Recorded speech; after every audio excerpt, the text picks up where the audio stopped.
Not yet.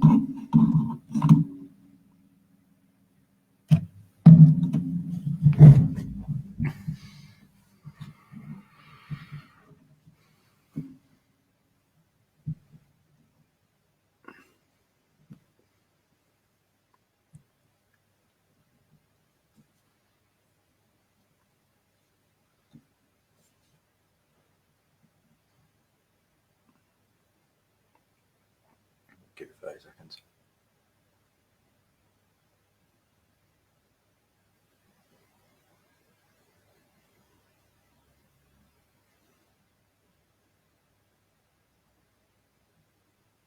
Should do this.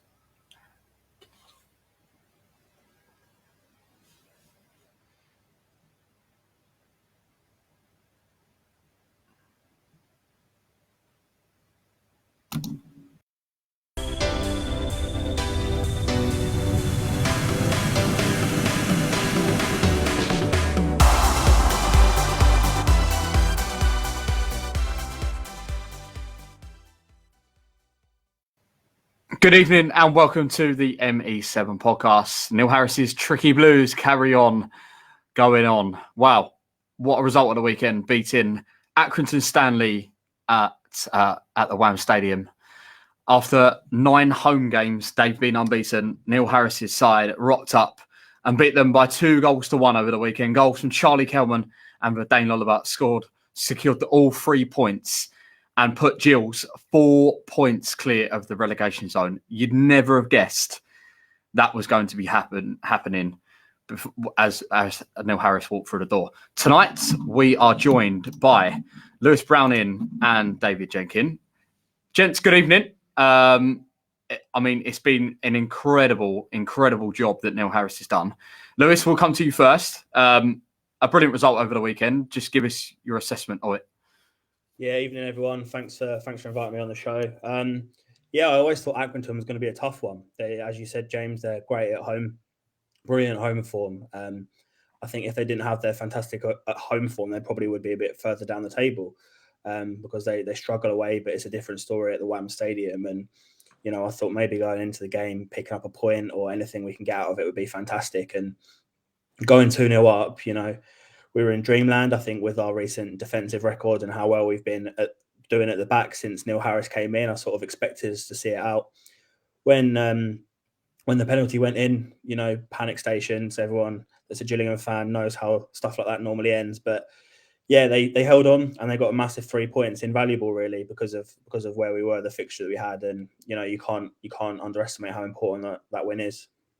Yeah, David, we'll come to you then. Lewis just mentioned there that it was a massive 3 points at the weekend. And it was one of the games that we kind of pinpointed in our last run of fixtures that we could potentially get a result, and we did. Just how big a result was that at the WAM Stadium at the weekend? Yeah, massive, isn't it? And I think when you look at some of the games we've got coming up, we've still got Sunderland and Wycombe to play, Rotherham being the last game of the season this year. I think you're looking at a really tough run in actually to a certain degree. And this was one of those games that I echo the thoughts of Lewis, really. We had to get something from this game. And I'm really happy that we've been able to go away, which has not been our best side of things this season. And we've really managed to steal those 3 points and bring them back home. Lewis, Accrington don't like us today. That's obviously the third time we've won in a row up there. We seem to be their kind of bogey team. It might be even 4, to be honest. But we seem to be their bogey team, but we just seem to be able to grind results out against a side that usually a lot of sides have said in League One are quite tough to go up there and play against. We find it a bit of a stomping ground. Yeah, I think as you say that, a few sort of games come back into mind. Obviously, the weekend, the Regan Charles Cook goal, the Carl Dempsey goal, and as you say, I can't remember if it was 3 or 4 years ago, but I remember going up their first game of the season and winning 2-0. Where even then, when they came up from League Two, they had a brilliant home record and they were so good at home, and we just managed to get results there. And I think they don't like us for different reasons, given the weekend, because John Coleman wasn't the happiest of bunnies and a couple of penalty calls at the end, but. Yeah, who cares? We got the 3 points, and hopefully we can keep up that record in years to come as well. Yeah, David. I don't know if you've seen the couple of penalty shouts that Lewis has just mentioned. There was one right at the end with Jack Tucker that they were most aggrieved about. Do you feel Accrington were a little bit hard done by? If I'm honest, no, not really. I really don't think that the defender, I don't think the attacker was even trying to play the ball at that point. So I think that obviously when Jack's gone up, I think it's just a collision that probably shouldn't have ended up happening. I grant you, but I don't. Yeah, I mean, for me, it's not a penalty. I think he's asking for it a bit there. They've just got a goal back from a penalty, haven't they? Of course, they're going to be looking for those sort of things at that time in the game, and let's be honest, we'd probably call for it if it was our game as well, wouldn't we? Yeah, no, I agree. I think we've had too many times with too many referees at this level that things have gone against us, and sometimes when you're down there, you need the luck. But obviously, Lewis, you mentioned about John Coleman's comments in his interview after the game, and I was listening to it, and I felt quite annoyed at it, that the fact that he'd not given us any sort of real credit. Where to me it looked like it was a perfect away performance from the Gills. Yeah, I mean, it wasn't, the game wasn't fantastic in terms of, I mean, Harris said it himself, the performance wasn't there. But, it's about getting results, the 2 goals, 2 headers. You could argue that Verdane Oliver's goal came from a goalkeeping error on debut. I think the goalkeeper was as well. So, as you say, it's a perfect away performance. I suppose, the manager wants to protect his team. He's going to say certain things in the media to get what he wants out of it in terms of, PR and that sort of thing. But I don't think he's the happiest of bunnies in general, John Coleman. So he always likes to moan. But he wasn't happy with the penalty calls, and people are going to come up with excuses. But as you say, they're a good team at home, and we've gone there and done well. So although we couldn't get the credit from John Coleman, I think we'll prefer the 3 points anyway. Yeah, that's very true. David. Obviously, Neil Harris said in his post-match quotes that he had to kind of give the boys a kick up the backside at half time, and he said some choice words in there. And I mean, 2 goals in the second half was exactly the response he needed. Do you think that it was kind of the first time that we'd seen from Harris not dig out individuals or dig out the team, but it was kind of, this isn't good enough, and that second half performance must have shown that they've gone and responded to the manager, haven't they? Yeah, I mean, I think so. I think, to be honest with you, when you're in the kind of position that we're in as a club, you can't really afford to be giving up games like this, especially when the game looked like it was really there to be won. We've gone out there and we've got those points. But if I'm honest, I think this season we've very much been a one-half team for a lot of the time as well. We seem to really be able to perform very well in one half and then really drop off in the other. So I'm really glad that in this particular circumstance we've been able to galvanise ourselves and push on, get those 3 points. But I think, to be honest with you, I think sometimes you just need to give that extra little bit as a manager, don't you? And I think when he stays as calm and as collected as he does, maybe that's just as it clearly seems to be, like maybe that was just exactly what the players needed, just that extra little bit to motivate them at the weekend. Yeah, Lewis, we'll move on to some individual performances from Saturday afternoon then. I mean, since he's come into the side, Aaron Chapman, he's been excellent. And he made 2 outstanding saves on Saturday afternoon to effectively win us the game. What have you made of Aaron's performances lately? Yeah, I like Aaron Chapman. I liked him before he came to the club. I thought he was a very good goalkeeper when he was at Accrington. And then obviously Steve Evans, I think, took him to Peterborough. He didn't have the best time of it up in Scotland, but I've always thought he's a decent keeper at this level, decent age, experienced enough. He was brought in to be second choice. He wouldn't be playing if Jamie Cumming was still at the club, because I think he's the best goalkeeper in the league. But yeah, Chapman, he's not put a foot wrong. I don't know if some people are, maybe comparing him to Pontus Dahlberg, who's really struggled in his sort of appearances he's made. But I really like him. He's a good shot stopper. He's confident with his feet. He's a good talker. I remember going to Colchester in pre-season, and the whole game he was just sort of organising his experience. And as you say, at the weekend, those couple of saves he made, especially, they were both brilliant, but the first one for me sticks out. I think it was a bit of miscommunication between Max and Jack Tucker, and Chapman was on hand to be that last line of defence that you want the goalkeeper to be and do his job. And he's not put a foot wrong. He's taken his chance, and he's someone that I'm really happy to have in the team at the minute. Yeah, David, we've obviously this isn't the first time that we've seen 2 massive match-winning saves from Aaron Chapman. He made one at Morecambe where he secured us a point. He's made obviously 2 on Saturday afternoon to give us the 3 points. Could they be moments that we look back on at the end of the season that they were the moments that we potentially look back on, that we've stayed in the division because of this. Yeah, I mean, if we do stay up, which obviously there are still some question marks, but we're in a very strong position in relation to that. I think, you've got to look at both goalkeepers we've had this season. Jamie coming in, the job that he did when he first started coming in, I don't think anyone really expected a goalkeeper to be coming in and putting in those kind of performances. And then following on from that, I'm not really sure I expected, if I'm honest, I don't know about anyone else, but I'm not really sure I expected Chapman to do anything. When Pontus Dahlberg came in, I thought, okay, this is not going to go well. He's not been great at Doncaster. They've benched him, so why is he coming here? Like, it's just a replacement, isn't it? And then obviously for me, that springs to mind work on the training ground. I would imagine that Harris has probably worked really hard with him, and the goalkeeping coach has probably worked really hard with him. And I think that kind of progress has really shown in his game. And as you say, he's been very vital. And there's been a couple of moments that if he hadn't have made those saves, as I think we saw at Cheltenham when Pontus Dahlberg was in goal, maybe if Chapman was in goal, different result that day. Yeah. It's a valuable point as well. Is that hopefully that Cheltenham result don't come to bite us, which I'm sure it won't. Obviously, one of the goals we spoke about Charlie Kelman last week on last week's show, but we're going to speak about the other goal scorer on Saturday afternoon for Dane Oliver. He scored his 30th goal for the club in 87 games. And it's quite incredible record, really. If you look at it on a grand scheme of things, he doesn't get the love that previous strikers have had at the club. He's got a better record than a lot of strikers have had. Lewis, we'll come to you first. I know you are a big fan of Big V. Just give us your thoughts on his performance on Saturday afternoon and what you make of him. Yeah, as you say, James, I love him. I think he's a great personality. He's a great player. And you mentioned he doesn't get the love that former strikers of sorts have had, someone like Cody McDonald, someone like that. But I think, he's a target man. He's got more to his game than that, but he's a target man. He wins almost everything in the air.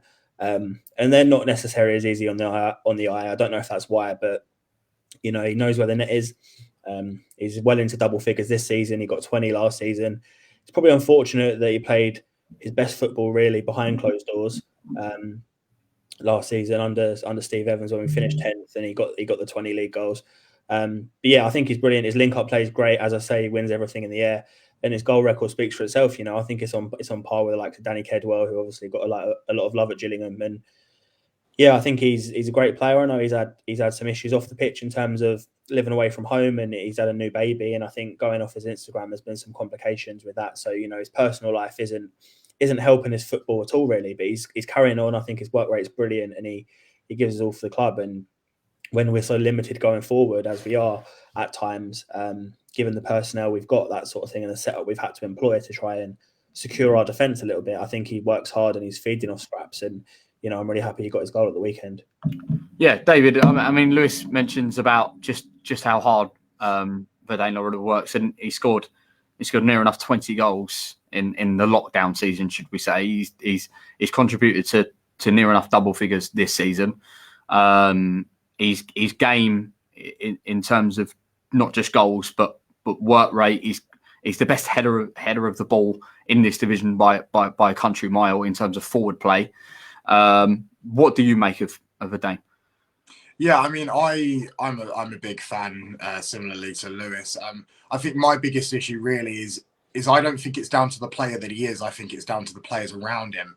And if we look how drastically that's changed from last season to this season, I think that really tells why his goal tally is probably not as high as it was last year as well. If you look at Jordan Graham giving him the service that he was giving him last year with all those crosses coming in and being able to put things on a plate for him. He was last year and the year before, he was he won the most aerial duels in this league by 200 or so. It's phenomenal. This year, not so much because there's not as many crosses coming in and we're playing a very different style. And I think even under Evans, we're starting to play a style with two strikers where he's sort of expected to bring the ball down and knock it on to someone else. The trouble with that is obviously earlier this season, when you've got two young 19-year-olds that you're trying to rely on to do that, typically you need a more experienced player to do that. But I will say, like, I think he's really positive in the way he is as a player. And yes, of course, every player gets setbacks, every player gets form setbacks. But if you look at what has happened recently, and he still continues, what I quite like is that you can start to see, especially in the home games, you can start to see that grit and a bit of anger. Like when things aren't quite going his way, you can see that he's kind of getting that determination, which is really, I think, is really important for someone to get, and it really makes him get back into that game. And it actually probably has saved us a few, got us in there for a few goals at times as well, just to have that little bit extra aggression. Okay, right. So we're just about to play the post-match interview for Neil Harris. Just before we do, the statistics so far, just before Neil Harris took the job, we'd played 28 games. We've got 19 points. We were 10 points adrift. As it stands from yesterday, we have played 40 games. We are 37 points and we are 4 clear of the relegation zone. What an incredible job this man has done. So let's hear from the boss after Saturday afternoon. You say we deserved to win the game on chances. I thought it was very wasteful with possession in the first half when we got into good areas. First and foremost, Accrington have had a great season so far, and I know they'd be disappointed today, but the unbeaten run they've had at home, won the last 4 games, beat a lot of really good teams. We knew it was going to be a real challenge. We knew it was going to be tough today. We knew we'd have to stand up physically, and I've got to say, for the majority of the game we did. There was a few choice words at half-time from myself about our lack of quality and the physicality of a couple of players that didn't do enough for me first half. But key moments, goalkeeper, key moments, great saves.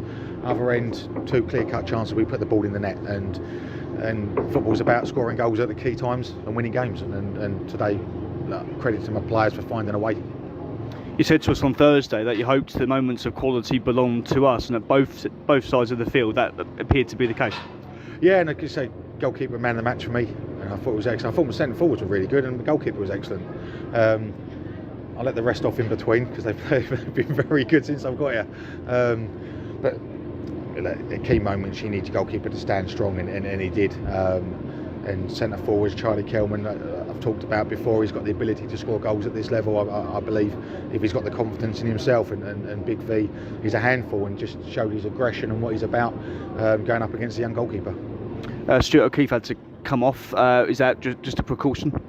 Well, no, Stuart, yeah, he doesn't really do precautions, so we'll have to assess how his knee is in the coming days.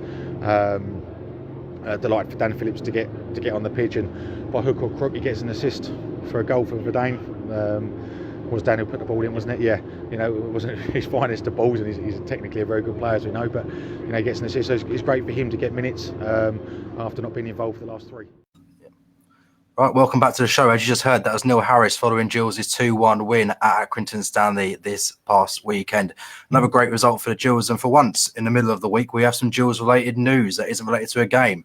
So I don't think anyone actually expected to come out of the club today. It is the news that former England and Reading player Nicky Shorey has taken over the, I want to say vacant role. I think it's been vacant for the past decade, but the role of chief head of recruitment, and he is basically going to be the man who comes in and assesses everything that Neil Harris wants from his squad. Neil Harris will tell him the type of player he wants, and Nicky will go out and try and find that player. And I say vacant position. I don't think in my lifetime, I don't think I've ever actually heard of a Gillingham employee having the actual role of head of recruitment. I think we've always had you think of like Andy Hessenthal and Peter Taylor, who have been involved in the club as directors, and they've done sort of in and around that sort of role, if you want to put it like that. But I think it takes you back to what Neil Harris said when he first walked through the door about the ambition, not just on the pitch, but off the pitch as well, and growing everything around it. And this is a good sign of that ambition. And it's definitely something that, with all due respect to past managers, we've had a lot of signings over the past 2 or 3 years where you'd say a good half of them, if I'm being a bit harsh, haven't really been what we've been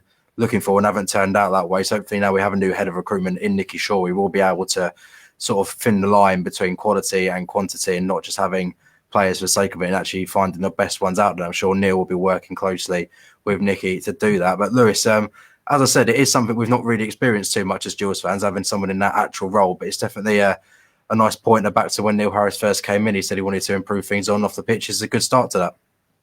Yeah, it's a nice move. As you said, we've had directors of football before, but the last couple of years, Steve Evans and Steve Lovell, they've just sort of done it all themselves, and it's not always worked out. Particularly under Steve Evans, for every Kyle Dempsey, there was a Lee Hodgson. So there are a lot of players like that. But yeah, I think Harris, he's managed at a higher level than us, and he knows how to run a football club, and he made it clear he wanted a head of recruitment in, and he's got that. Paul Scally's delivered and sorting that out for him. So it's nice to sort of take steps to becoming that proper sort of structure you want at a football club, and having that sort of structure, and it's good. And as you say, they're going to work closely together. They've got a lot of work to do over the summer with the volume of players out of contracts and the turnover that the squad needs. Really, they've got a lot of work to do, and hopefully it's some good work. Yeah, David, it is important to factor in the fact that Neil Harris, in this run we've had recently, has been doing it with quite a depleted squad, a squad that, bar Ben Thompson, he hasn't been able to add to. And now we've got someone in the head of recruitment. You look at what he's done with this group of players where, as I say, a lot of them are injured. None of them, bar Ben Thompson, are his signings or anything like that. So it makes you quite excited for the future, and sort of players that him and Nicky can come together to try and find out to hopefully push us up League One rather than try and get us back into League One. Yeah, absolutely. I think, to be honest with you, only time is going to tell with this sort of appointment. As you guys have alluded to, it's something we've not really had here before. So I think it's going to take time to bed into that role anyway, isn't it, for him to figure out what exactly this means, and for us as fans to figure out what this means for us going forward. I think, as Lewis has alluded to there, I think the biggest thing for me is about recruitment for next summer. Are they going to be working to keeping some of these players on contracts? How hard are we going to keep? How hard are we going to work to keep some of these players on contracts? When do we decide to make those kind of decisions? And it'll be really interesting to see how quickly they start to move for those recruitment drives, especially with, I imagine, a lot of players being released from academies and from other sort of Premier League teams and Championship teams potentially releasing players this summer. It'll be interesting to see how we go on the factor of recruiting or scouting those players for potential first teamers next year.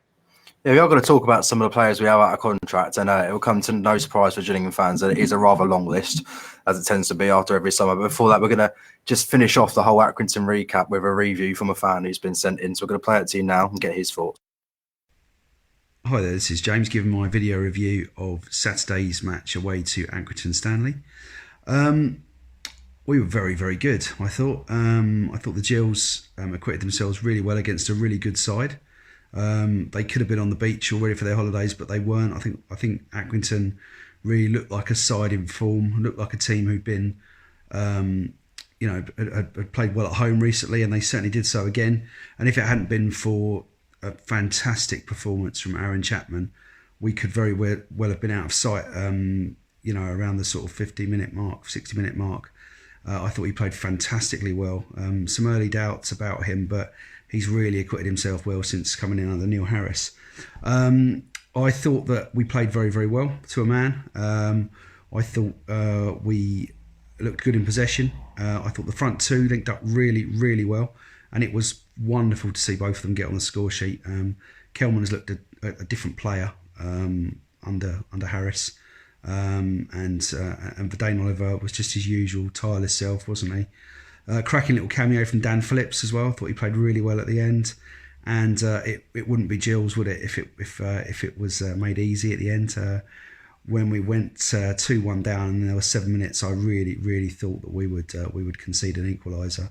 But this team is made of tougher stuff, and I think under Harris we look stronger. James Kill there, his thoughts on the win at Accrington. Now we are actually going to just look forward to Saturday's fixture at Sunderland, a destination which is frightening in its name, but some of the results they've had at home this season not quite as frightening in reality. And we've had a few decent results up there. We do love a 2-2 draw, especially when we equalise deep into injury time, such as the norm when we go there now. But you look at some results they've had at the stadium, like they've lost to teams such as Doncaster, who obviously we all know the season they're having, and the way we are playing specifically away from home, we seem to be playing a lot better away from home than we are at the Priestfield, and that's just something we've not been used to too much over the past few years. But it's definitely a place where, like, I think if you're a team who's just been promoted, it can be a bit daunting going to stadium like for the first time. But we've been there a good 2-3 times already now. We know what it's about. We know what the atmosphere is about. And we've gone there before and got positive results. And given some of the other fixtures this weekend, some might see as a free hit because you look at AFC Wimbledon, who just sat their manager today, but they travel to Sheffield Wednesday at Hillsborough to take them on. Do you really expect them to get anything there? I'm not so sure. So you can sort of think of it in one sense, it's a free hit that we can probably afford to lose. But Lewis, I'll come to you first. I think given our record there recently and the fact that they can be one of those sides who their fans will let them know about it if they're starting to crake under the pressure, who says we can't go there and get another positive result and continue the journey to safety? Yeah, I think it's spot on. I think teams like Sunderland, they don't expect to be in League One, so their fans will let them know if they're not performing, and there's a lot of pressure on them to get a result in games like against people like ourselves. As you say, we've been up there a few times now. I remember going up there for the 4-2 when they first got relegated, and it was daunting. But now, like you say, we've done it a few times. We've had a few good results there. It was the last away game before the lockdown, I think. And yeah, we shouldn't be scared. They've done us a favour in recent weeks. They've had positive results against the likes of Fleetwood and Crewe, but we're the team in form. There's no pressure on us, really. As you say, it's essentially a free hit. Games against Sunderland aren't going to define our season. I know we're fighting for points, but, we've got games against Accrington or Fleetwood, for example, that they're the games you want to win. So it is almost a free hit. They're fighting for playoffs, but they've not been as good as everyone thought they were going to be this season. So the pressure's on them. We're playing good stuff away from home. They're not great at home, so I don't see why we can't try and get something from it. And David, just finally from you as we head towards the end of the show, as Lewis was saying, it's something we can go there and get a positive result as we have done in a few past seasons. But I think specifically if we can get a win here with the momentum we've been pushing, it could be a huge result as well, and a statement result at that. Absolutely. I think any result at a place like the Stadium of Light could be massive. And I think for our season, I have to disagree with both of you gentlemen. I don't think any game we've got coming up is a free hit for any kind of reason. We're in the position where we are. Sure, we're 4 points off the relegation zone, but all it takes is for those teams that are below us have games in hand. All it takes for a win for, say, Wimbledon, if they were to, Sheffield Wednesday, we've had a few upsets this season, so it's possible that those sort of upsets could occur. Mm-hmm. But to be honest with you, I'd be happy with a draw at the weekend. I wouldn't be happy with a loss, but then I don't think anyone would be, would they? But I think a draw at the Stadium of Light would be a really positive result for us, and it would show the direction that we're heading in, and the positivity that Neil Harris has brought to the club.